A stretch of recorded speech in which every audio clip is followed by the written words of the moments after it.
India மீது எங்களுக்கு வெறுப்பே இல்லை அப்படின்னு சொன்னால் பாகிஸ்தான் தனியாக இயங்க வேண்டிய அவசியமே இல்லை.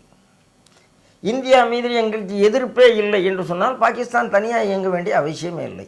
அதாவது இதை நன்றாக புரிந்து கொள்ளுங்கள். This is quotable quote. இவன் என்ன பார்க்குறான், என் மதம் மாதிரி எல்லா மதமும் எம் மதமும் சார் அப்படின்னா அவன் என்ன நினைக்கிறான், நம்மளை மாதிரி தானே அவனும் இருக்கான். சார் நானும் மனுஷன், நீங்களும் மனுஷன், உங்களுக்கும் 2 கால் 2 கை கண்ணு இருக்குது. ஆனால் குணம்னு வரும்போது நீங்களும் நானும் ஒன்றும் இல்லைங்கிறது தானே உண்மை. இன்னைக்கு பாகிஸ்தான் எக்கனாமி அப்படி கீழே விழுந்துடுது சார். உண்மை. பாகிஸ்தான் பிச்சைக்கார நாடாக மாறிடுது சார். ஏன் திடீர்னு மாறிடுது? இந்தியாவுக்கும் அதுக்கும் உள்ள வர்த்தகத்தை எப்படி கொஞ்சம் கொஞ்சமாக தடுக்கணுமோ அதை தடுத்து டிப்ளமேட்டிக்காக பாகிஸ்தானுங்கிறது ஒரு டெரரிஸ்ட்டை எக்ஸ்போர்ட் பண்ணுற நாடுன்னு உலக நாடுகளுக்கு கொண்டு போய் புரிய வச்சு காங்கிரஸ் டெவலப்மெண்ட் பண்ணலை. நரசிம்மராவ் பண்ணாருன்னா ஏன் இந்த மாதிரி நரசிம்மராவுக்கு அந்த கிரெடிட் கொடுக்கலன்னா சோசியலிசத்தை ஏற்றுக்கொள்ளவில்லை. நீங்கள் நல்லா புரிந்து கொள்ளுங்கள். இன்னைக்கு அர்பன் நக்சலாக இருந்துட்டு இருக்காரு காங்கிரஸில் இருக்கிற தலைவர். இங்கே தான் பிரச்சனை. அவங்க ஜீன் அங்கே தான் இருக்குங்கிற. அவங்க ஜீன் சோசியலிசத்திலையும் அர்பன் நக்சலிசத்திலையும் ஜிஹாதீசத்திலையும் தான் அவங்க ஜீன் இருக்குன்னு மீண்டும் சொல்லுகிறேன். இது ஆபத்து ரெண்டும் சொல்லுங்க. பொருளாதார ரீதியாக ஆபத்து, சமூக ரீதியாக ஆபத்து, மத ரீதியாக ஆபத்து என்று சொல்லுகிறேன். ஆப்போசிஷன் சேர்ந்து 48, ஒரு ஸ்பிரிண்டர் சிவசேனா மட்டும் 56. என்ன என்னைக்கு இதே ஹரியானா, அதே யூபி பை எலெக்ஷன் என்ன ஆச்சு? அதனால் காங்கிரஸ் என்பது மக்களால் இப்போ விரும்பப்படக்கூடிய இடத்தில் இல்லை. காங்கிரஸினுடைய இண்டி கூட்டணி கட்சிகளே இப்போ காங்கிரஸ் அந்த வடிவேல் ஜோக் மாதிரி எனக்கு இது வேண்டாம் அப்படின்னு, இவன் இதுக்கு லாக்கிப்பட மாட்டான் அப்படின்னு சொல்கிற அளவுக்கு தான் இன்னைக்கு ராகுலனுடைய நிலைமை இருந்தது. நாங்கள் ஷோ மாதிரியோ இருக்க வேண்டிய சூழ்நிலை வரையும், கலைஞர் மாதிரி இருக்க வேண்டிய சூழ்நிலை வரும். ஆனால் நேரத்துக்கு ஏற்றாலும் ஜெயலலிதா அவர்கள் போல இருக்க வேண்டிய சூழ்நிலை கண்டிப்பாக பத்திரிகையாளர். அது என்ன கலைஞர் மட்டும் கலைஞருங்கிறீங்க, ஜெயலலிதா அம்மான்னு சொல்ல மாட்டேங்கிறீங்க? வாஸ்தவமான பாயிண்ட் சார். என்னோட கலைஞரை வந்து நீங்க கருணாநிதினு சொல்லிட்டு ஜெயலலிதான்னு சொல்லுங்க. இவரை வந்து கருணாநிதி சொல்லாம கலைஞர்னு சொன்னா ஜெயலலிதா அம்மான்னு சொல்லுங்க. கலைஞர் அப்படித்தானே சார் நீங்க பழகிறீங்க. உலகெங்கும் இருக்கும் மூவர்ணம் சேனல் நேயர்களுக்கு வணக்கம். இன்னைக்கு நம்ம ஸ்டுடியோக்கு வந்திருக்க சிறப்பு விருந்தினர் திரு நபீன் நாராயண் அவர்கள். இவர் நம்ம ஒரே நாடு பத்திரிகையின் ஆசிரியரும் கூட. சார் வணக்கம். வணக்கம் சார், சொல்லுங்க. உங்கள் பிஸி ஸ்கெடியூலில் நமக்காக ஒரு டைம் எடுத்து ஸ்பெண்ட் பண்ணதுக்கு மிக்க நன்றி. மிக்க நன்றி. ஒரே நாடு, ஸோ என்ன ஒரு கொள்கைக்காக, என்ன ஒரு திட்டத்துக்காக இந்த ஒரு பத்திரிகை ஆரம்பிக்கப்பட்டது சார்? ஸோ ஒரே நாடு வந்து பாரதிய ஜனதா கட்சியினுடைய அதிகாரப்பூர்வ பத்திரிகை. ஓகே.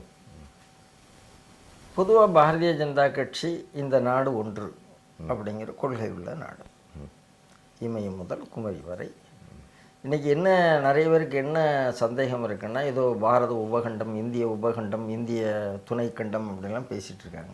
இல்லைங்கிறது தான் நம்மளுடைய கொள்கை. இந்தியா அன்றும் இன்றும் ஒரே நாடு. அட்மினிஸ்ட்ரேட்டிவ் செட்டப்புக்காக நாங்கள் மாநிலம் வச்சுருக்கிறோமே தவிர இந்த நாடு ஒன்று. அதனால் ஒரே நாடுங்கிறது இந்த நாட்டினுடைய ஒருமைப்பாட்டையும் ஒற்றுமையையும் காப்பாற்றுவதற்காக அது ஒரு நல்ல பேரில் இன்றைக்கு இருக்கக்கூடிய நாகாலாந்து ஆளுநர் இலகணேசன் அவருடைய முயற்சியில் மறைந்த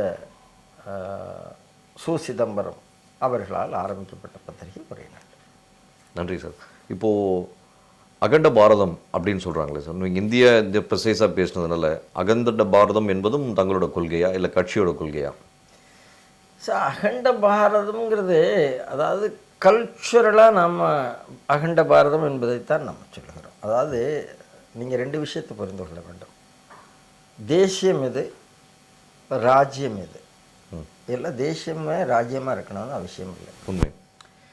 ஆகையினால் நான் அகண்ட பாரதம்னு சொல்கிறது ஒரே தேசியத்தை சொல்லுகிறோம். அது ஹிந்து தேசியமாக இருக்கலாம். உண்மை. ஆனால் அதுக்கு டொப்போகிராஃபிக்கலாக பிரித்து ராஜ்யங்கள் இருக்கலாம். இன்றைக்கி இஸ்லாம் எடுத்துக்கொண்டால் அது தேசியத்தை ஒத்துக்கொள்கிறதோ இல்லையோ, ஆனால் பல நாடுகள் இஸ்லாமிய நாடுகள் இருக்கின்றன. உண்மை.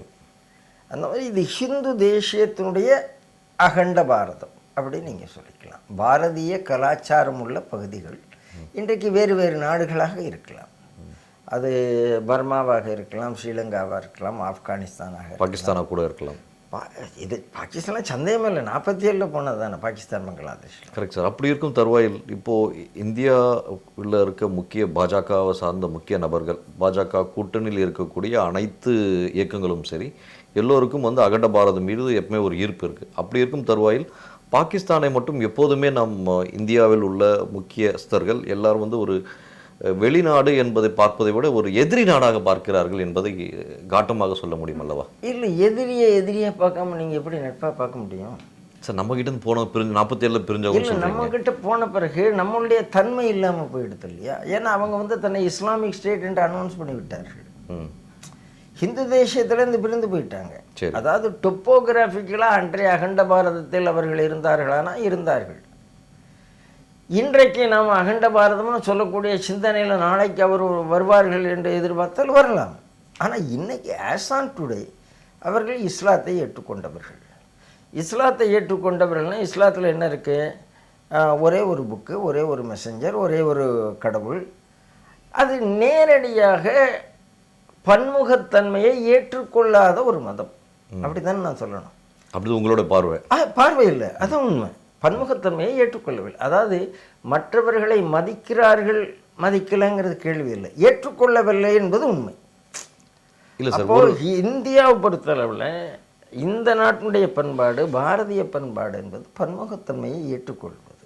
சரி, நீங்கள் இந்த கடவுள், அதாவது எத்தனை புத்தகம்னாலும் இருக்கலாம், எத்தனை தூதர்னாலும் இருக்கலாம், எத்தனை கடவுள்னாலும் இருக்கலாம், அப்படிங்கிறது பெரிய வித்தியாசம் இருக்கு இல்லையா sir? Correct me if I'm wrong sir. வேற்றுமையில் ஒற்றுமை அப்படின்ற கருத்து தமிழ்நாட்டிலேருந்து போனதாக சொல்லப்படுது. ஆனால் வந்து வாஜ்பாய் அவர்கள் காலத்தில் நிறைய நேரத்தில் பதிவு பண்ணது, இந்தியா என்ற ஒரு தேசத்தில் கிட்டத்தட்ட 36 மொழிகள் பேசக்கூடிய வெவ்வேறு மாநிலத்தவர்கள் இருக்கும் இந்த இடத்தில் வெவ்வேறு மதத்தைவரும் நாங்கள் கண்டிப்பாக ஒற்றுமையோடு கொண்டு செல்வோம். அப்படி பாகிஸ்தான் எங்களுக்கு எதிரி அல்ல, நட்பு நாடே அப்படின்ற விஷயத்தை வாஜ்பாய் அவர்கள் பதிவு செய்கிறாரு. அப்போ இருந்த காலகட்டம் வேறு, இப்போ இருக்க காலகட்டம் வேறுன்னு எடுத்துக்கலாமா சார்? அதே வாஜ்பாய் தான் சொன்னார், we can change our friends but not our neighbors அப்படின்னு சொல்லியிருக்காரு. சரி, டொப்போகிராஃபிக்கலாக நீங்கள் நெய்பரை மாற்ற முடியாதே. அப்போ நெய்பரை நீங்கள் எதிரியாக பார்க்க முடியுமா? நட்பாக பார்க்கணும் சார். டிப்ளமேட்டிக்கில் ஒரு நெய்பரை நீங்கள் நட்பாக தான் பார்க்கணும். கண்டிப்பாக அதை அவர் சொல்லுகிறாரே தவிர அதுக்காக அவர் எதிரி இல்லை என்று ஆகிவிடாதுன்னு நான் சொல்லுகிறேன்.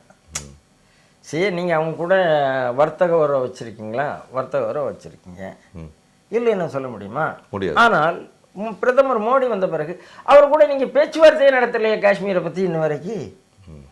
கிடையவே கிடையாதுட்டார. 370 எடுத்து போட்டோம், தூக்கி போட்டோன்னு காஷ்மீர் விஷயத்தில் பாகிஸ்தானோட பேச்சுவார்த்தை நடத்தணும் முடியவே முடியாதுட்டார. ஏன்னா நீங்கள் பாருங்கள், உங்கள் மீது 3 போர் தொடுத்த ஒரு நாடு, ஓகே, அது நட்பு நாடுன்னு உலகத்தில் வேறு யாரும் சொல்ல மாட்டாங்க. நம்மளை ஏமாத்துறோன்னு அர்த்தம். 71 ஒரு போர், 65 ஒரு போர், கிட்டத்தட்ட எல்லாம் தான் வரிசையாக இருக்குது. கார்கில் வார் வரைக்கும் சொல்ல, கார்கில் வார் வரைக்கும் 2011 வரைக்கும். ஆமாம். அப்போ உங்கள் மீது போர் தொடுத்தவரை வந்து நாங்கள் நட்பு நாடு எப்படிங்க போர் தொடுக்கும்? எனக்கு புரியல இது. Correct sir. அதாவது இது வந்து அரசியல்வாதிகளினுடைய நம்ம பிரெயின் வாஷிங்கில் வரக்கூடிய ஒரு விஷயம். சரி சார், இது ஒரு பக்கம் இருக்கையில் விளையாட்டு என்பதை வந்து எல்லாரும் வந்து ஏற்றுக்கொள்ளக்கூடிய விஷயம். ஸோ இன்றைக்கி இருக்க சூழலை பொறுத்த வரைக்கும் பார்த்தீங்கன்னா, விளையாட்டுக்காக இப்போ ஐபிஎல் மேட்ச் ஆகட்டும், மிச்ச மேட்ச் ஆகட்டும், எல்லாமே வெளியூரில் தான் நடந்துகிட்ருக்கு. தமிழ்நாட்டில் இந்தியாவில் நடந்துகிட்ருக்கு. இப்போ இந்தியா வஸ் பாகிஸ்தான் மேட்சை மட்டும், கிரிக்கெட் மேட்சை மட்டும் பாகிஸ்தானில் நாங்கள் விளையாட மாட்டோம்னு சொல்லிட்டு இந்திய பிசிசிஐ வந்து ஸ்ட்ராங்காக நிற்கிறதுக்கு இதுலேயும் இது பின்னாடி அரசியல் இருக்குமா? ஏன்னா விளையாட்டு என்றால் அரசியல் வரக்கூடாது. இப்போ 2 அரசியல் இருக்குது. ஒன்று, பாகிஸ்தான் போகிற வீரர்களுடைய சேஃப்டின்னு ஒன்று இருக்குது. சரிங்க சார். ஏன்னா விளையாட்டில் இருக்கிற சார் இந்த இயல்பா சார் இந்த குறைக்கிற நாய் கடிக்காது அப்படின்னு சொல்லுவாங்க. உண்மை. ஆனால் இவங்க சொல்லுவாங்க, அது உங்களுக்கு எனக்கும் தெரியும், நாய்க்கு தெரியுமா அப்படின்னா அரசாங்கம் வேணால் சொல்லலாம், நீங்கள் வாங்க we can ensure your safety அப்படின்னு சொல்லலாம். ஆனால் ட்ராக் ரெக்கார்டு அப்படி இல்லைங்கிறதுக்கு நாம் நிறைய உதாரணம் சொல்லலாமே. கள்ள தூக்கி எறியறீங்க, முட்டையை தூக்கி எறியறீங்க, இந்தியா மேலே ஒரு வெறுப்பு இருக்கிறது. சார் ஒன்றும் இல்லை சார், இங்கேருந்து ஒரு சீரியலை வின் பண்ணி பாகிஸ்தான் போகிறார் இம்ரான்கான். இம்ரான்கானுக்கு பெரிய வரவேற்பு அளிக்கப்படுகிறது. அந்த இடத்துல இம்ரான்கான் என்ன பேசுகிறாரு, நான் என்ன காஷ்மீரா மீட்டு கொண்டு வந்தேன், இவ்வளோ பெரிய வரவேற்பு கொடுக்குறீங்க எனக்கு அப்படின்னு கேட்குறாருன்னா, அப்போ அன்னைக்கு இன்னும் இம்ரான்குள்ளே கானுக்கு உள்ளே இருந்தது எது? அவ்வளோதான். இது ஒரு தனி மனிதனோட காழ்ப்புணர்ச்சியாக எடுத்துக்கலாம். ஒரே ஒரு விஷயம் சார், இந்தியாவுடைய எந்த பாடப்புத்தகத்திலையாவது பாகிஸ்தானை அப்யூஸ் பண்ணி ஏதாவது ஒன்று இருக்குமா? இல்லை சார், கிடையாது. ஆனால் பாகிஸ்தான் பாடப்புத்தகத்தில் 3ஆம் கிளாஸ்லேருந்து இருக்குது சார். அப்புறம் இந்த விஷயத்தை வச்சு பார்க்கும்போது பாகிஸ்தானோட அங்கே இருக்க மந்திரிகளுக்கு புரிதல் இல்லைன்னு எடுத்துக்கலாம். ஆனால் விளையாட்டுத்துறை என்று வரும்போது உலகளாவிய வச்சு பார்க்கும்போது ஒரு சகோதரத்துவம், ஒரு நட்புணர்வுக்காக தான் அந்த விளையாட்டு வந்து ஒவ்வொரு ஊர்களாக போய் நாடுகளாக போய் நடத்தப்படுது. அப்படி இருக்கும் தருவாயில் இந்த விளையாட்டுத்துறையிலும் ஒரு அரசியல் வேணுமா அப்படின்ற ஒரு கேள்வி எழுது இல்லையா சார்? மியூனிச் ஒலிம்பிக்கில் என்ன சார் நடந்தது? உலகத்தில் இல்லையா? தென்னாப்பிரிக்காவை எத்தனை வருஷம் சார் கிரிக்கெட்டில் தடை பண்ணி வச்சுருந்தாங்க. ஆமாம் சார். அதனால் விளையாட்டில் அரசியல் இல்லை என்று நாம் ஏமாற்றிக்க வேண்டாம்னு நினைக்கிறேன். What is reality we have to accept. Okay, so reality accept பண்ணிட்டு போய் ரியாலிட்டி அக்செப்ட் பண்ணணும். நீங்கள் ரியாலிட்டி அக்செப்ட் பண்ணாமல் திணிக்கும் போது தான் அதில் மோட்டிவ் இருக்கோ நம்ம சந்தேகப்பட வேண்டியிருக்கு. ரியாலிட்டி அக்செப்ட் பண்ணுங்கள். எஸ், நாங்கள் என்ன சொல்கிறோம், பாகிஸ்தானோட விளையாட வேண்டாம்னு சொல்லலை. இந்திய மண்ணில் பாகிஸ்தானோட விளையாட வேண்டாம் அப்படின்னு. பாகிஸ்தான் மண்ணில் இந்தியர்கள் விளையாட மாட்டார்கள் தான் பதிவுகள். அது நியாயம் தானே? சேஃப்டி இல்லைன்னு சொல்ல வரீங்க. சேஃப்டி மட்டும் இல்லை, அது ரொம்ப எமோஷன் விஷயம். நீங்கள் சாதாரண நீங்கள் பாருங்கள், ஒரு வேர்ல்டு கப் ஹாக்கிலேயே பாருங்களேன், ஒலிம்பிக் ஹாக்கியில் பாருங்கள். அதாவது நீங்கள் யார் கூடனாலும் இந்தியா தோக்கலாம் நினைப்பாங்க. ஆஸ்திரேலியா கூடவா தோத்துக்கோ, இங்கிலாந்து கூடவா தோத்துக்கோ, ஆனால் பாகிஸ்தான் கூட தோந்துடாது. இந்த எண்ணம் எங்கேருந்து வந்தது? Correct sir. இது வந்து இந்தியாவில் இருக்க அரசியல்வாதிகள் அதை பற்றி பேசி ஒரு பாகிஸ்தான் அந்த பக்கத்தில் இருக்க பங்களாதேஷ் நாடு வெறுப்பாக மாற்றிட்டாங்களோ? நீங்கள் இல்லை ஒரு விஷயம் புரிந்து கொள்ளுங்கள். நீங்கள் உங்களுக்கு பாகிஸ்தானை பற்றி புரிதல் தவறுன்னு நினைக்கிறேன். ஏன்னா பாகிஸ்தான் என்பது இந்தியாவிலிருந்து நான் இந்தியர்களோடு வாழ முடியாது, இந்துக்கள் கூட வாழ முடியாது என்று 2 நேஷன் தியரி பேசி பிரிந்து சென்ற ஒரு நாடு. பிரிந்து செஞ்ச வச்சு நம்ம ஆளுங்க தானே பிரிந்து சென்ற நாடு, அதெல்லாம் வேற. பிரிந்து சென்றது நான் reality, what is in reality, பிரிந்து சென்ற ஒரு நாடு. இப்போது இந்தியா மீது எங்களுக்கு வெறுப்பே இல்லை அப்படின்னு சொன்னால் பாகிஸ்தான் தனியாக இயங்க வேண்டிய அவசியமே இல்லை. இந்தியா மீது எங்களுக்கு எதிர்ப்பே இல்லை என்று சொன்னால் பாகிஸ்தான் தனியாக இயங்க வேண்டிய அவசியமே இல்லை. அதாவது இதை நன்றாக புரிந்து கொள்ளுங்கள். This is quotable quote. இந்திய வெறுப்பு ஒன்று இல்லாமல் பாகிஸ்தானால் தனியாக இயங்கவே முடியாது. ஆனால் பாகிஸ்தான் வெறுப்பு என்று ஒன்று இல்லாமல் இந்தியாவால் இயங்க முடியும். அப்படித்தான் இயங்கிக் கொண்டிருக்கிறது. The main agenda of Pakistan is hate India. This is a quote of that is the lifeline. This is the quote of Nambi sir or this is the quote of Nambi. You can take it. This is the lifeline of Pakistan. Okay. But for hate, Pakistan can merge today itself. Correct. அதனால் இதை புரிந்து கொள்ளவில்லை என்றால் நாம் திருப்பி நட்புனா பேசிட்டு தான் இருப்போம். அப்படி இல்லை சார். நம்ம எல்லா களத்தில் வந்து எல்லா தரப்பு மக்களோட பேசிகிட்டு இருக்கோம், பழகிட்டு இருக்கிறதுனால அங்கே இருக்க பாமர மக்கள், இது அரசியல்வாதிகள் செய்யக்கூடிய அரசியல், அங்கே இருக்க பாமர மக்கள் நிறைய பேர் இந்தியாவோட மெர்ஜ் ஆனோன்ற ரொம்ப ஒரு இன்டென்ஷன் இருக்குன்னு பார்க்க முடியுது. இங்கே இருக்க நிறைய இந்தியர்களுக்கும் நிறைய பேர் பாகிஸ்தான் மெர்ஜ் ஆனால் நல்லா இருக்கும்னு எதிர்பார்க்குறாங்க.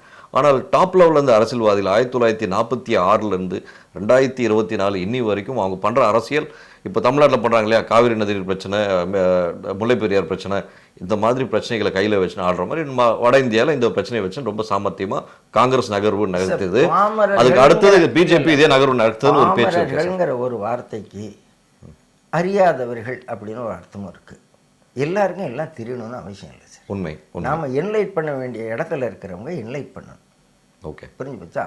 நான் அதான் சொல்கிறேன்.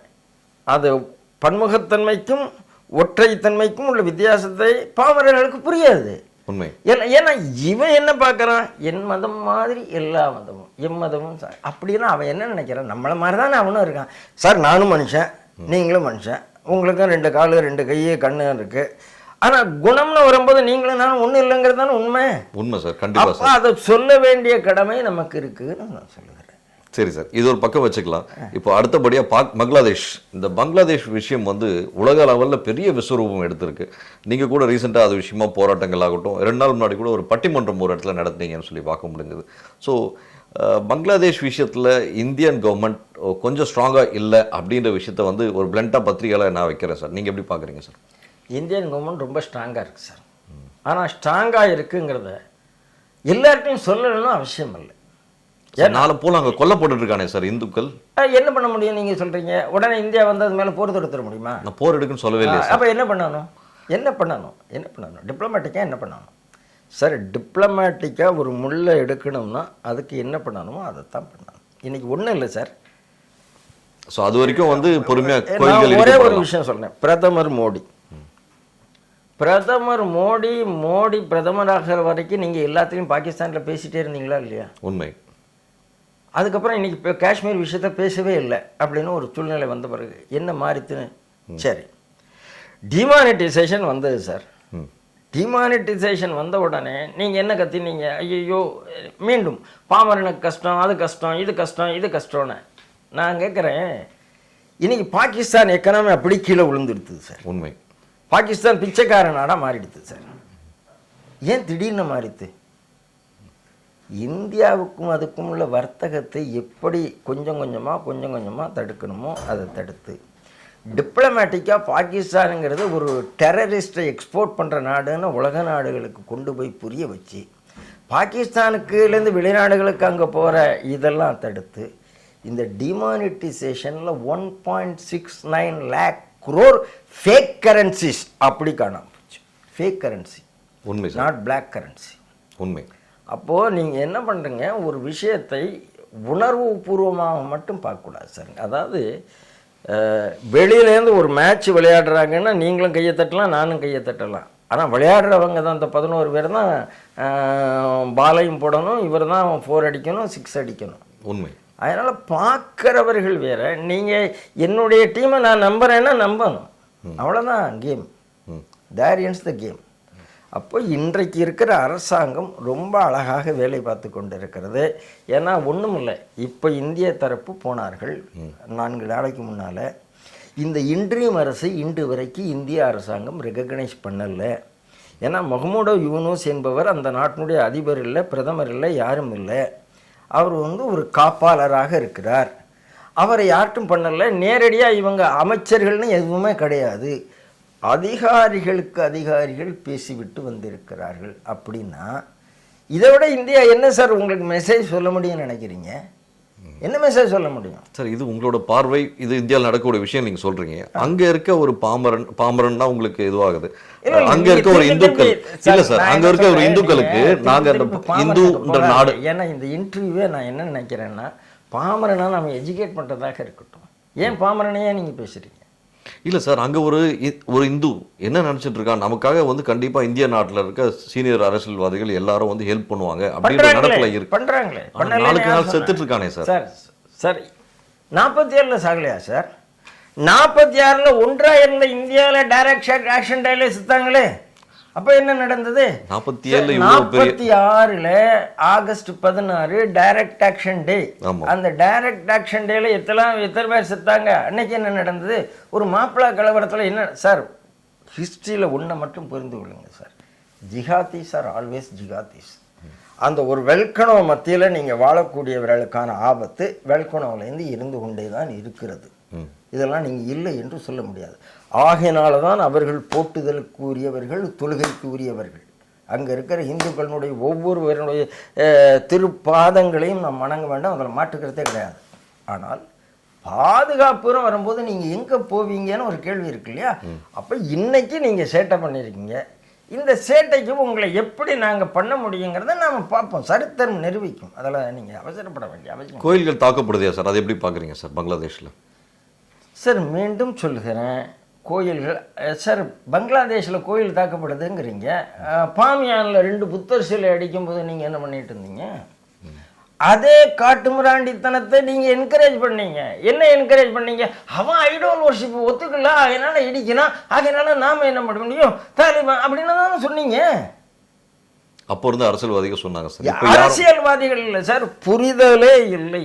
அரசியல் சமூக அரசியல் இல்லை, இதில் அரசியலே இல்லை, சமூக புரிதல் இல்லை.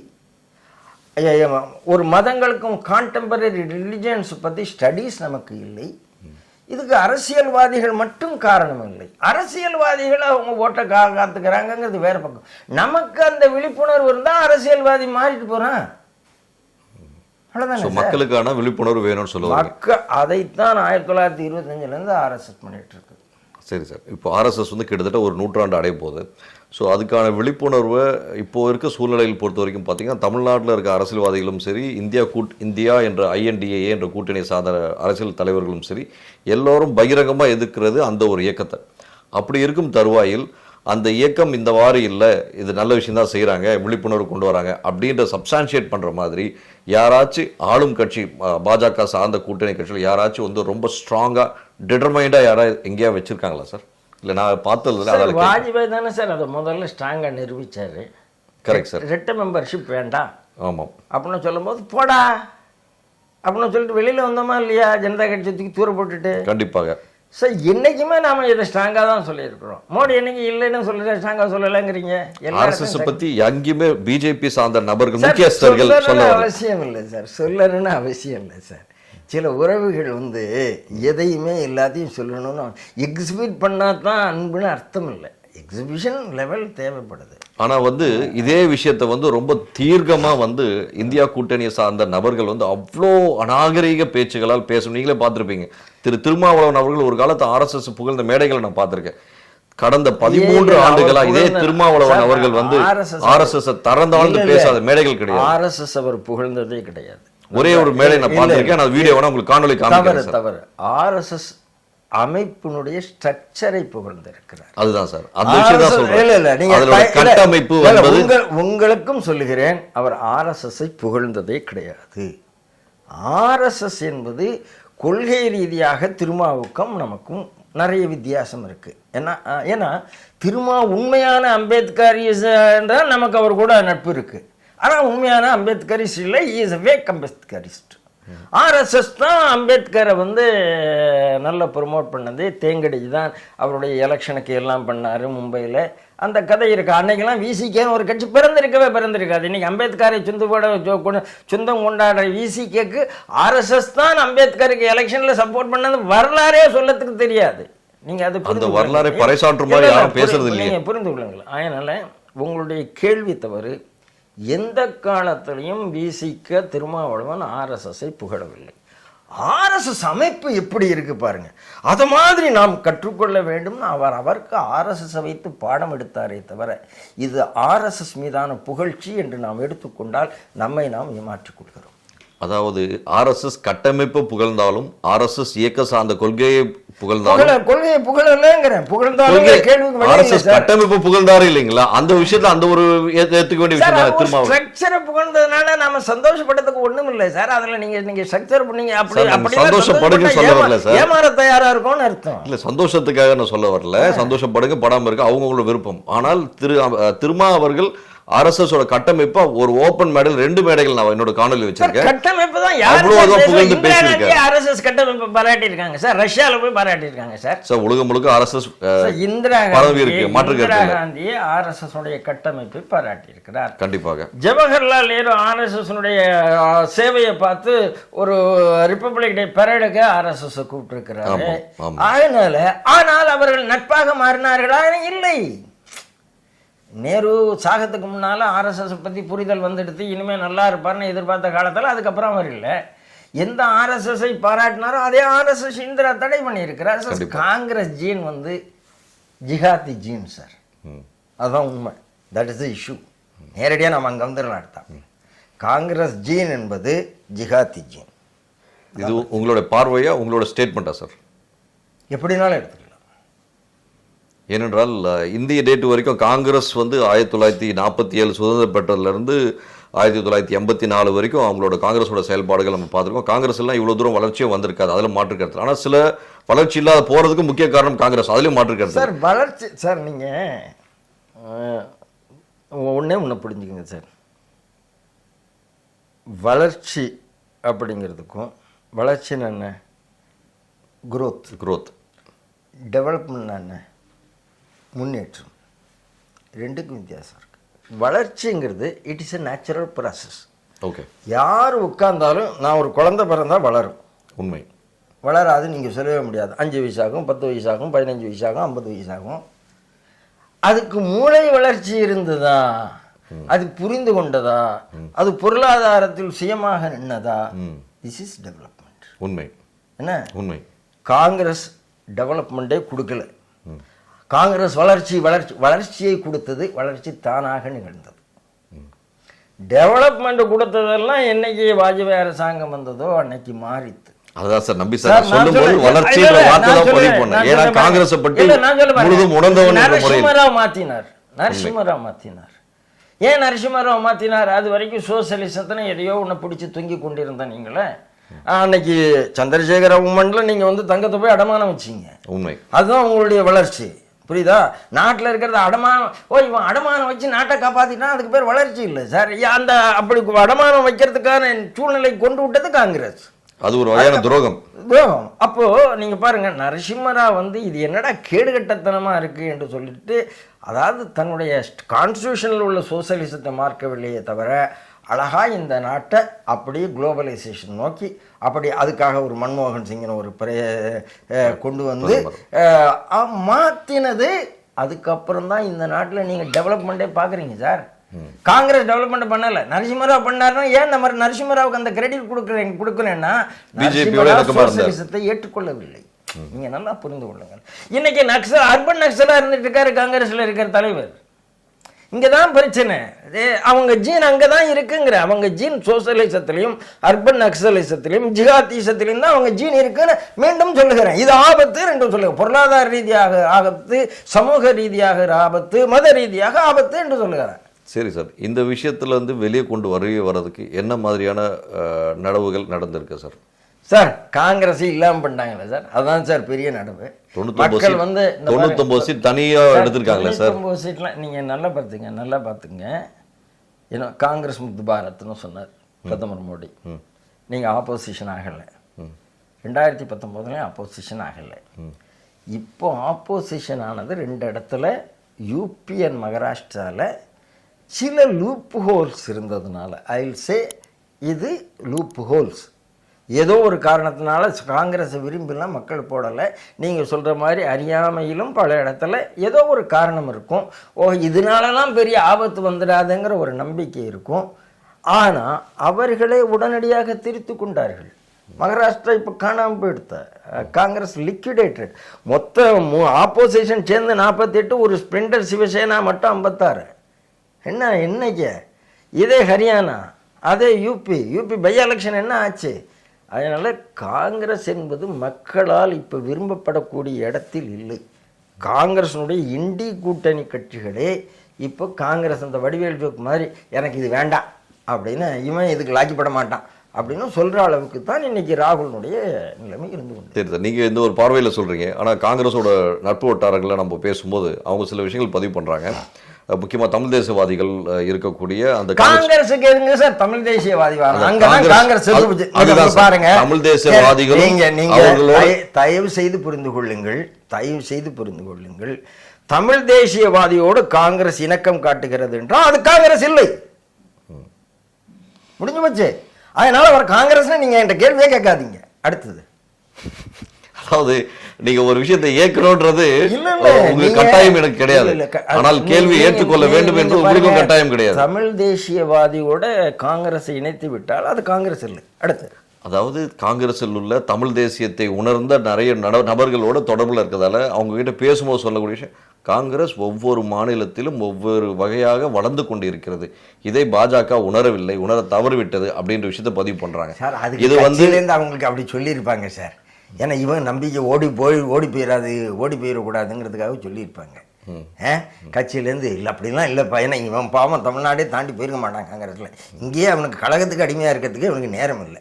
இவன் இந்தியாவில் போய் காங்கிரஸ் வளர்ந்துன்னு கண்டுபிடிச்சா வர போகிறான். கட்சியில் ஓடாமல் இருக்கிறதுக்காக ஏதாவது சொல்லியிருப்பாங்க, அதை நம்பிட்டு நீங்கள் ஏன் சார் நம்புறீங்க?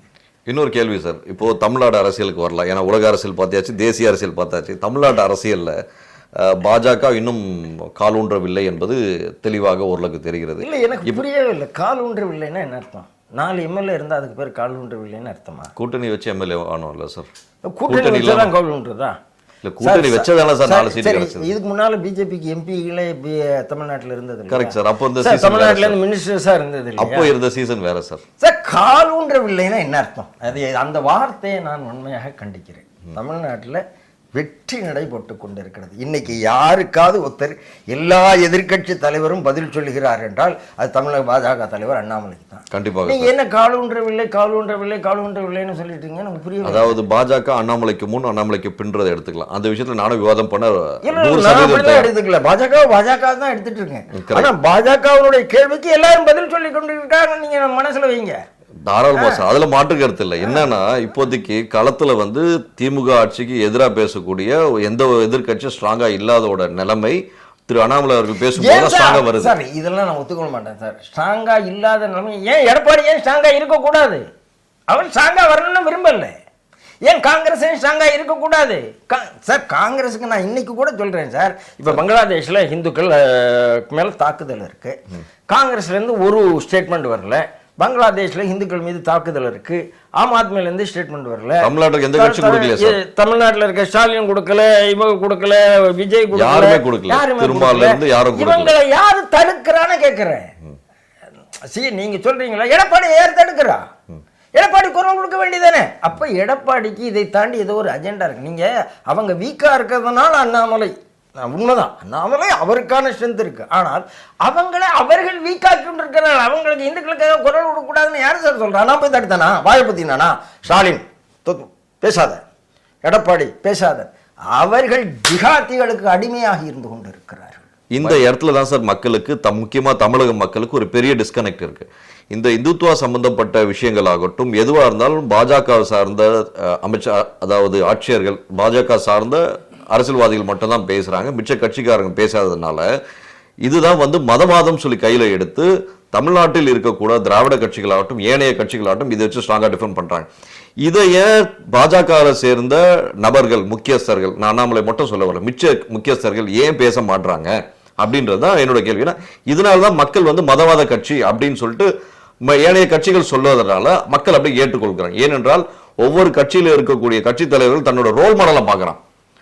அந்த சூழலை ஏன் வந்து பாஜக கிரியேட் பண்ணாம இருக்கு? சார் ரொம்ப நல்ல கேள்வி. ஆனா ஒண்ணு புரிந்துக்கொள்ளுங்க, பாஜக தலைவர்கள் எல்லா இடத்துலையும் ரொம்ப தெளிவாக இந்துத்துவாக்காக குரல் கொடுத்து கொண்டு இருக்கிறார்கள். எத்தனை தலைவர்கள் சார்? எல்லா தலைவர்கள். அண்ணாமலைக்கு தவிர்த்து வேற யாரும் பேசுறாங்க சார்? சார் எல்லா ஏன்னா எங்க தலைவர் இன்னைக்கு இருக்கிற மாநில ஒருங்கிணைப்பாளர், அவருக்கு பேரே இந்து போராளின்னு தான் பேரு, தர்ம போராளின்னு தான் பேரு. இல்லைன்னு சொல்றீங்களா நீங்க? எத்தனை பேர் சார் பேசுறாங்க? எல்லாரும் அதாவது இங்கேருந்து ட்ரெயினாய் வந்தவங்க தான், சங்கத்துல இருந்து வந்தவங்க தான் எல்லாரும். நம்பி சார் தப்பா நினைச்சு கூடாது. என்ன மாதிரி பத்திரிகையாளர், ஒரு சில அரசியல் சார்ந்தவர்கள் பேசலாம். உங்க கேள்விக்கு நான் சொல்லி முடிச்சிடுறேன். ஆனால் ஏன் தெரியறது இல்லை அப்படிங்கிறதுக்கு அதுதான் சார். ஏன் தெரியறது இல்லை? இப்போ ஒண்ணும் இல்லை சார், ஒரே கேள்வி சார். இந்த கேள்விக்கு நீங்க பத்திரிகையாளர் தானே? ஆமா சார். பத்திரிகையாளரா நீங்க வெக்கப்படுற ஒரு விஷயத்தை நான் உங்களுக்கு சொல்றேன். சொல்லுங்க சார். ஏன்னா காசால குண்டுமலை போட்ட உடனே திருமாவளவன் ஒரு ஆர்ப்பாட்டம் நடத்துவார், இது போய் ஆர்ப்பாட்டம் நடத்துவார், அங்கே போய் எல்லாரும் மைக்கு பிடிப்பாங்க, கம்யூனிஸ்ட் கட்சி நோட்டீஸ் அடிக்கும், எல்லாம் பண்ணும். உடனே உதயநிதிட்ட பாலஸ்தீனியன்ஸ் விஷயத்தில் உங்களுடைய ஸ்டாண்ட் நம்பாங்க. இவர் யார், அந்த காங்கிரஸ் தலைவர், அவர் பேர் என்ன? செல்வ பெருந்தகை. ஆமாம், செல்லா பெருந்தகை. அவர்கிட்ட போய் பேசுவாங்க. எல்லார்ட்டையும் பெருந்தொகை, செல்லா பெருந்தொகை, செல்வ பெருந்தொகை எப்படினாலும் வச்சுக்கலாம், தொகையா தகையா எப்படினாலும் வச்சுக்கலாம். அவர்கிட்ட போய் கேட்பாங்க. நான் கேட்குறேன், பங்களாதேசத்தில் இவ்வளவு நடந்து கொண்டு இருக்கிறது, ஒரே ஒரு பத்திரிகையாளர் உதயநிதிட்ட போய் பங்களாதேஷ் இந்துக்களுக்காக உங்கள் நிலைப்பாடு என்ன, விஜய்கிட்ட போய் உங்கள் நிலைப்பாடு என்ன, சீமான்கிட்ட போய் உங்கள் நிலைப்பாடு என்ன, திருமாவளவன்ட்டு போய் உங்க நிலைப்பாடு என்ன, ஒரு பத்திரிகையாளர் கேட்டிருக்காரா சொல்லுங்க? கேட்டாலும் 5000 ரூபாய் இன்னைக்கு நான் கையில இருந்து கொடுக்குறேன். எனக்கு அந்த காணொலி அனுப்புங்க. நம்பி நாராயணன் என்னுடைய கையில இருந்து 5000 ரூபாய் கொடுக்குறேன். ஏனென்றால் பத்திரிகைகள் இன்னைக்கு குரூம்டு ஆகையினால பாஜகவினுடைய 2ஆம் கட்ட தலைவருடைய குரல் வெளியில் வருவது இல்லை. இந்த ஒரு விஷயத்தை நன்றாக புரிந்து, ஒரே ஒரு காணொலி தமிழகத்தை சேர்ந்த ஒரு பத்திரிகையாளர் இன்னைக்கு இருக்கிற தலைவர்கிட்ட போய் வங்காளதேச இந்துக்களை பத்தி திமுக என்ன நினைக்கிறதுன்னு கேட்ட நாளைக்கு அவன் அந்த இடத்துல இருக்க மாட்டான் சார். நான் எழுதி தரேன். அவன் அந்த இடத்துல அந்த பத்திரிகை அவனை வச்சுட்டு இருக்காது சார்.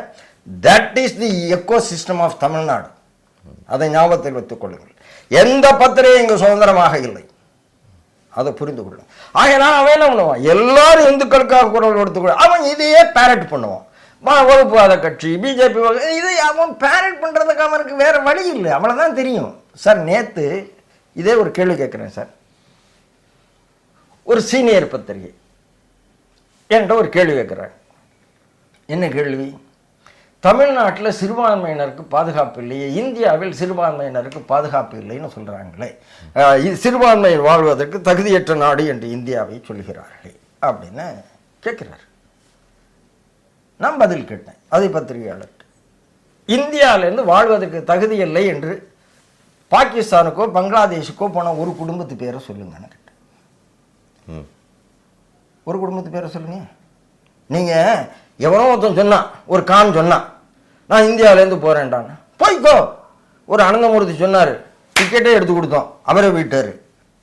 இப்படி நிறைய உதாரணம் நாம் சொல்ல முடியும். ஆனால் போகிறேன்னு சொன்னவன் வாழ தகுதி இல்லைன்னு சொன்னவன் யாராவது ஒத்தம் போயிருக்கானா? ஆனால் 1.5 கோடி பேர் அந்த நாட்டிலேருந்து தான் இங்கே வந்திருக்கான். அப்போ எது வாழ தகுதியற்ற நாடு? பாகிஸ்தான்லேருந்து வந்திருக்கான், பங்களாதேஷ்லேருந்து வந்திருக்கான். அந்த நாட்டில் முஸ்லீம்களுக்கு வாழ தகுதி இல்லை அப்படின்னு நான் சொன்ன உடனே தலைப்புச் செய்தி என்ன தெரியுமா? பாகிஸ்தான் பங்களாதேஷ்லேயே இஸ்லாமியர்களுக்கு பாதுகாப்பு இல்லை. சரி தான் சார் பத்திரிகை. உடனே நான் அந்த எடிட்டரை கூப்பிட்டேன். என்ன மிஸ்லீடிங், நான் இந்துக்களுக்காக போராடிட்டு இருக்கேன், ஏன்னா உங்கள் லீடிங் எப்படி காமிக்குது, முஸ்லீம்களுக்கு பாதுகாப்பு இல்லைன்னா அப்புறம் இந்துக்களுக்கும் பாதுகாப்பு இல்லைன்னாங்கிற இயற்கை தானே அப்படிங்கிற கன்வர்டேஷன் வந்துருதா இல்லையா? அதனால் நீங்கள் நன்றாக புரிந்து கொள்ளுங்கள், நம்ம பத்திரிகைக்காரர்களுக்கு ட்ரைனிங் கிடையாது சார். இந்த விஷயத்தில் நான் சில இடத்துல நான் நிறைய வேறுபடுறேன். என்னென்னா ஜனநாயகத்தை பொறுத்த வரைக்கும் 4ஆம் தூண் பத்திரிகை என்பது. அப்படி இருக்கும் தருவாயில் இந்தியாவில் முக்கியமாக தமிழகத்தில் பத்திரிகையாளருக்கு முழு சுதந்திரம் கொடுக்கப்பட்டதா என்று பார்த்தால் இல்லை என்பது நானும் ஏற்றுக்கொள்கிறேன். அதில் எனக்கு மாற்று கருத்து இல்லை. ஆனால் நீங்க சொன்னீங்களே ஒரு அரசியல்வாதி, அதாவது பிஜேபியை தவிர்த்து ஏதாவது ஒரு கட்சிக்காரர் யாராவது வாயை தோன்று பேச மாட்டாங்க சார். அந்த கட்சியில் இருக்க முடியாது. இந்த விஷயத்துல சார் RSS அணிவகுப்பு ஒருத்தர் தூங்கி வச்சார் கன்னியாகுமரி மாவட்டத்தில். யாரு? ADMK தலவாய் சுந்தரம். உடனே நீக்கப்பட்டார், திருப்பி சேர்க்கப்பட்டாரு சார். 48 நாட்கள் கழித்து சேர்க்கப்பட்டார் இல்லையா? சேர்க்கப்பட்டாரெல்லாம் அதான் பின்னால. ஏன் அந்த பயம் உங்களுக்கு? என்ன பயம்? RSS கூட ஒருத்தர் இருக்கிறாருன்னு சொல்றதுல எடப்பாடிக்கு என்ன அச்சம்? எடப்பாடி RSS கூட தொடர்பு இருக்குன்னு சொன்ன உடனே எடப்பாடி ஏன் தொடை நடுங்குகிறார்னு கேட்கிறேன். ஏன் தொடை நடுங்குறான்னு கேட்கிறேன். அதோ பயத்தின் இதே அவர் SDPஐ கூடவே பழக்கம் வைப்பாரு. PFங்கிறது நேஷனல் பிராண்ட், அதாவது பேன் பண்ணக்கூடிய இயக்கத்தை கூட பழக்கம் வைப்பாரு. அதுக்கு அது தைரியம் இருக்கு. ஆனா 100 வருஷமா சேவை பண்ணக்கூடிய ஒரு இயக்கம் கூட வந்த உடனே தூக்குறாருன்னா எடப்பாடி தொடை நடுங்கிறேன் நான். எடப்பாடி தொடை நடுங்க. இப்போது கூட்டணியில் இருக்கும்போது எடப்பாடியாரை பத்தி வாய திறக்காத பாஜக சார்ந்த நபர்கள் இப்போது கூட்டணியில் வெளியே வந்தவுடன் ஏன் இவ்வளவு பகிரங்கமா எடப்பாடி முதுகில குத்தினாரு நான் நினைக்கிறேன் சார். பெர்சனலா நம்பி நாராயணன் அந்த கூட்டணியில முதுகில குத்தினவர் நான் நினைக்கிறேன். எனக்கு அந்த பயம் இருக்கு. அதாவது சார் கூட்டணி இருக்கும்போது எல்லாமே சுமூகமா இருக்கீங்க. சுமூகமா இல்லைங்கிறேன்.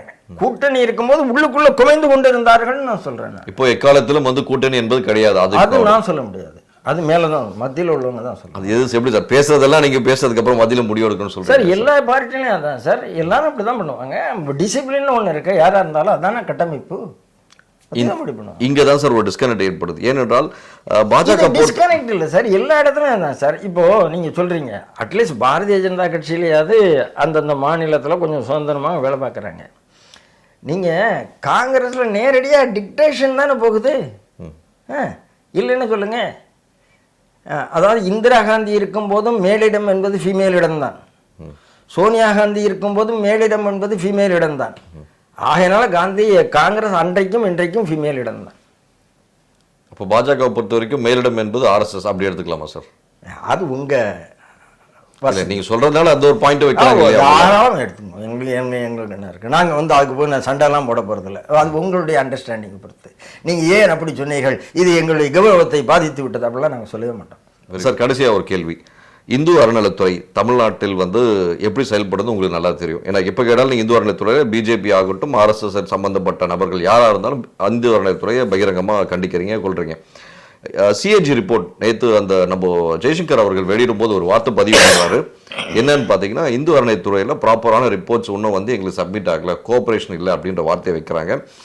இது ரிலேட்டடாக பாஜக சில விஷயங்களை முன்னெடுக்குமா? அது மட்டும் இல்லாமல் இந்து அறநிலைத்துறையில் சில இடங்கள்ல அவங்க லோகோ சேஞ்ச் என்ன பண்ணதை நான் பார்க்க முடிஞ்சது. இது ரிலேட்டடா பாஜகவோ இல்லை உங்கள் அமைப்பு சார்ந்த நபர்கள் ஏதாவது ஒரு விஷயங்களில் போராட்டமோ இல்லை வேற விஷயங்கள் ஏதாவது பண்ணியிருக்கீங்களா அப்படின்ற ஒரு சந்தேகம் இல்லை சார். சார், அதுக்காக எங்கிட்ட ஆன்மீக அணி என்று ஒரு அணி இருக்கிறது. ஓ சரி சார். அதன் மூலமாக ஏற்கனவே இந்த லோக விஷயத்தெல்லாம் நம்ம எதிர்ப்பு பதிவு பண்ணியிருக்கிறோம். சரிங்க சார். இல்லை என்று சொல்ல முடியாது. ஆனால் இந்த கேக் ரிப்போர்ட் முந்தானத்தான் வந்திருக்கு. முந்தானத்தான் வந்திருக்கு. அதில் நீங்கள் பாருங்கள், 22,600 கோயில்களிலிருந்து வரக்கூடிய வருமானம் வெறும் 117 கோடி. இதை விட பெரிய அயோக்கியத்தனம் எதுவும் இருக்க முடியாது. நாம் சொல்கிறோம். இப்போ அங்கே நாம் எதை முதல்லேருந்தே அப்ஜெக்ட் பண்ணிகிட்ருக்கோம் அப்படின்னா, அறநிலையத்துறையில் செல்ஃப் ஆடிட்டிங்கை அப்ஜெக்ட் பண்ணிகிட்ருக்கோம். அறநிலையத்துறையில் சாதாரண பஞ்சாயத்து யூனியனில் கூட இன்றைக்கி லோக்கல் ஃபண்ட் ஆடிட்டிங் இருக்குது சார். உண்மை. நீங்கள் ரெண்டாவது பஞ்சாயத்து யூனியனில் லோக்கல் ஃபண்டு ஆடிட் இருக்கிறதே தனிப்பட்ட முறையில் நம்பி நாராயணன் எதிர்க்கிறான். ஏன்னு கேட்டிங்கன்னா, அங்கேயுமே கேக் ஆடிட் வரணுங்கிறது தான் என்னுடைய பார்வை. ஏனென்றால் எப்படி உங்களுக்கு பிடபிள்யூடியில் நேஷனல் ஹைவேஸில் பெரிய பெரிய ப்ராஜெக்ட் இருக்கிற இடத்துல இப்போ கேக் ஆடிட் வருகிறதோ அப்படி, ஏன்னா பஞ்சாயத்து யூனியன் மூலமாகத்தான் 80-85% of the central government funds போகுது. அதை லோக்கல் ஃபண்ட் ஆடிட்டில் விட்டு வைக்கிறதை நான் பர்சனலாக விரும்பவில்லை. இது அதிகாரிகள் மட்டத்தில் பேசப்பட வேண்டிய. ஆனால் இந்தியா முழுக்க அப்படித்தான் இருக்குமானா நான் ஒன்றும் சொல்ல முடியாது. தமிழ்நாட்டில் மட்டுமா இருக்காது. அதனால் this is the department of central government, அவங்க முடிவு பண்ணாங்க. அதே மாதிரி அறநிலையத்துறையில் செல்ஃப் ஆடிட்டிங்கிறது பெரிய அயோக்கியத்தனம். அதனால் இப்போ கேக் என்ன சொல்கிறாங்க, ஆகையினால தான் கேகுக்கு அவங்களால எதையும் கொடுக்க முடியாமல் இருக்கிற தைரியம் எங்கேருந்து வருது? அந்த காரணம்தான் வருது. கேக் இப்போது நீங்கள் என்ன சொல்கிறீங்க, 4%லேருந்து 12% நாங்கள் ஆடிட்டிங் சார்ஜஸ், நாங்கள் மெயின்டெனன்ஸ் சார்ஜஸ் எடுத்துக்கொள்ளுக்கிறோம் சொல்கிறீங்க. இப்போ கேக் என்ன சொல்கிறாங்க, அந்த 4லேருந்து 12% நீங்கள் எடுத்த அமௌண்ட்டு சரியாங்கிறத நாங்கள் அசஸ் பண்ணுறோம். It is not auditing, it is just assessment. அசஸ்மெண்ட்டுக்கே நீங்கள் தயாராக இல்லை, அப்புறம் ஆடிட்டிங் அப்புறம் வச்சுக்கோங்க. கேக் உங்களை ஆடிட் பண்ணவே வரலை, அசஸ் பண்ணதுக்கு தான் உங்கள் ரெக்கார்ட்ஸை கேட்குறாங்க. அதுக்கே கொடுக்கலைன்னா நீங்கள் திருடர்கள் என்றார். சார் 2022-23க்கான கேக் சிஏஜி ரிப்போர்ட் தான் இப்போ அனௌன்ஸ் பண்ணார் முந்தா நாள் அன்னைக்கு. இப்போது 2024 டிசம்பரில் இருக்கும். ஸோ இது வரைக்குமே சப்மிட் பண்ணாதலனா அதுக்கப்புறம் ஏதோ ஒரு பெரிய விஷயங்கள் ஒரு தமிழில் சொல்ல வேண்டுமென்றால் ஒரு முதலையை ஒரு பானைக்குள் அடக்கி வைக்க முயற்சி செய்கிறதோ என்ற ஒரு கேள்வி எழுகிறது இல்லையா? யார் முதலையை பானைக்குள்ள அனுப்புகிறாங்க? அது உங்களுக்கு புரிஞ்சிருக்கும்னு நினைக்கிறேன். நான் அதை பற்றி டீட்டெயிலாக சொல்லணும் இல்லை, ஏன்னா நம்பினார் அவர்கள் மிகப்பெரிய பத்திரிகையாளர் என்பது அடியே நிறைந்தது. ஸோ இப்படி இருக்கும் சூழல்ல பாஜக நீங்க சொன்னீங்க அந்த லோகோ விஷயத்துல ஆன்மீக குழு இது பண்ணாங்கன்னு சொல்லிட்டு. ஆனா வெளிப்படையா ஒரு பத்திரிகை முறையில் நான் ஒரு செய்தியை தான் சார் நான் பார்த்தேன். சார் எனக்கு நான் பள்ளிக்கூடம் பயின்ற காலத்துல இருந்து லோகோ இப்படிதான் இருந்தது, ஸ்ரீவில்லிபுத்தூர் லோகோ. சரி, நீங்க ரெண்டு விஷயமா பார்க்கணும். தினசரி மக்களை பாதிக்கிற விஷயம், தினசரி மக்களை பாதிக்காத விஷயம். இந்த லோகோ விஷயத்தெல்லாம் அவன் என்ன நினைப்பான், சரி இன்னொரு கவர்மெண்ட் தான் மாற்றும் அப்படின்ட்டு போயிடுவோம். சரி, அதாவது நீங்கள் சில விஷயத்தை எப்படி எமோஷனலாக, ஆனால் நமக்கும் சில விஷயத்துக்கு கொடுக்குற இம்பார்ட்டன்ஸ் சில விஷயத்துக்கு கொடுக்க முடியாது. அது நிர்வாக ரீதியாக நான் சொல்லி நம்பி சார் தப்பா நினைக்கக்கூடாது. நான் சில விஷயங்கள் இப்போ இன்டர் பண்ணாலும் நீங்கள் தப்பா நினைச்சாலும் பரவாயில்ல. இதே மாதிரி நான் பள்ளிக்கூட காலத்தில் திருவள்ளுவருக்கு காவி உடையும் கழுத்தில் ருத்ராட்சமும் கையில் ருத்ராட்சமும் நெத்தியில் பட்டையும் பூணூலும் போட்ட திருவள்ளுவரை பார்த்து தான் நான் படித்தேன். இன்னைக்கு 45 வயசு வரைக்கும் பார்க்கும்போது இன்னைக்கு வர திருக்குறள் இப்ப காவி திருவள்ளுவர் வந்திருக்காரா இல்லையா? நீங்க படிச்ச காவி திருவள்ளுவர் குறைந்தபட்சம் பாரதிய ஜனதா கட்சி, RSS இயக்கங்கள், இந்திய இயக்கங்கள் பயன்படுத்துறாங்களா? இப்ப இல்லையா? அந்த இடத்துல பயன்படுத்துறாங்க சார். பள்ளி புத்தகத்துல மாத்திட்டீங்களே காலகட்டம், லோகோவை அதே மாதிரி மாறிடுமோன்ற ஒரு பயம் ஏற்படுது இல்லையா? திராவிடத்துல ஹேண்ட் ஓவர் பண்ண பிறகு பாட புத்தகத்துல அதான வந்தாகணும், வேற எது வரும்? சாஃப்ரானா மாத்துறத கத்துறானே தவிர திராவிடத்தை மாத்துக்கு யாரு கத்துறது இல்லையே. அந்த மாதிரி விட்டு குத்து போயிடுதான் லோகோவா அப்படி விட்டு கொடுத்துருவீங்களோ அப்படின்னு ஒரு கேள்வி எழுது இல்லையா? அதுக்கான காலகட்டம் வரும்போது சரியா வரும் சார். இந்த எப்போ ஒரு பாஜக அரசாங்கத்திட்ட தமிழக மக்கள் ஒப்படைக்கிறார்களோ அப்போது சரியா. எழுகாத்த கிளி போல் பாஜக உறுதியாக வரும். பத்திரிகையாளராக நீங்க நம்பலைனாலும் நாங்க நம்புறோம். இலவுகாத்த கிளிக்கு இதுக்கு வழி இல்லை. இலவுகாத்த கிளி இந்த பத்திரிகையாளருடைய எக்கோ சிஸ்டம் எப்படி இருக்குன்னா, பாஜக கால் உணல, பாஜக வரவே வராது. சரி, வந்துடுதுன்னா நாளைக்கு என்ன பண்ணுவீங்க சார் நீங்க? அதை நான் கேட்கிறேன். அதாவது மக்களுக்கு நல்லது செய்வதற்காக எந்த கட்சி வந்தாலும் வரவேற்க முதல் ஆளா காத்திருக்கும் பத்திரிகையாளர், அந்த 4ஆம் தூண், ஜனநாயகத்தின் 4ஆம் தூண். ஆனால் எல்லா பத்திரிகையாளருக்கும் வந்து இது பத்திரிகையாளர்கிட்ட இருந்து வர்ற அரசியல் ஸ்டேட்மெண்ட் சார். இது பத்திரிகையாளர் ஸ்டேட்மெண்ட் இல்லை சார். இது நம்பி நாராயணோட பார்வையா நான் பாக்குறேன் சார். இது அப்படி வேணா எடுத்துக்கலாம். ஆனா எல்லா பத்திரிகையும் ஒரே ஆள் கிடையாது சார். நாங்க சோ மாதிரியும் இருக்க வேண்டிய சூழ்நிலை வரையும், கலைஞர் மாதிரியும் இருக்க வேண்டிய சூழ்நிலை வரும். ஆனால் நேரத்துக்கு ஏற்றால் போல் ஜெயலலிதா அவர்கள் போல இருக்க வேண்டிய சூழ்நிலை கண்டிப்பாக பத்திரிகையாளர் அது என்ன கலைஞர் மட்டும் கலைஞருங்கிறீங்க, ஜெயலலிதா அம்மான்னு சொல்ல மாட்டேங்கிறீங்க? வாஸ்தவமான பாயிண்ட் சார். என்னோட ஜெயலலிதா அம்மா அவர்களே, கலைஞரை வந்து நீங்க கருணாநிதினு சொல்லிட்டு ஜெயலலிதான்னு சொல்லுங்க. இவரை வந்து கருணாநிதி சொல்லாம கலைஞர் சொன்னா ஜெயலலிதா அம்மான்னு சொல்லுங்க. கலைஞர் அப்படித்தானே சார் நீங்க பழகிறீங்க. அம்மா, கலைஞர், கேப்டன், தளபதி, சிங்கம், அது இது அதாவது ஒத்தருக்கு பேர் கிடையாது சார். மத்தியில் காங்கிரஸ் கட்சி கூட சோனியான்ட்டு தான் சொன்னோம், மன்மோகன் தான், நேரு தான், காந்தி தான், மோடி தான், வாஜ்பாய். சுயமரியாதையே தொண்டர்கள்டேந்து அப்படி பறித்து வைக்கிறது தான் திராவிடம்.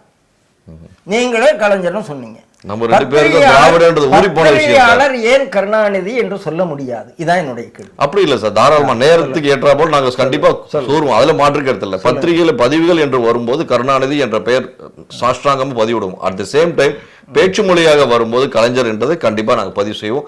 ஜெயலலிதா அம்மா என்று ஏன் பதிவு சொல்ல முடியல? நாளைக்கு கவிதா என்னன்னா கனிமொழி அதே மாதிரி பேச ஆரம்பிச்சிருவீங்களா சார்? கனிமொழி அவர்களே கனிமொழி தான் சார் பேச முடியும்.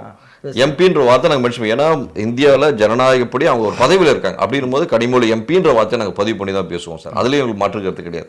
ஆனால் பெயர் சொல்லி கூப்பிட வேண்டும் என்ற ஒரு எண்ணம் எந்த ஒரு பத்திரிகையாளருக்கும் இன்டென்ஷனா கிடையாது. சுயமரியாதை உள்ள சார், நான் வாஜ்பாய் இப்போ திடீர்னு நம்பி சார் திராவிட சார் வாஜ்பாயினுடைய பிரஸ் மீட்டிங் சார் ஸ்ரீலேகால 91, if I am right, that is 91. First ரோவில் இருந்த 2 இடதுசாரிகள் வேஷ்டி சட்டையை போட்டு வந்துட்டு கால் மேலே கால் போட்டுட்டு மிஸ்டர் வாஜ்பாய் அப்படின்னு கேள்வி கேட்டாங்க.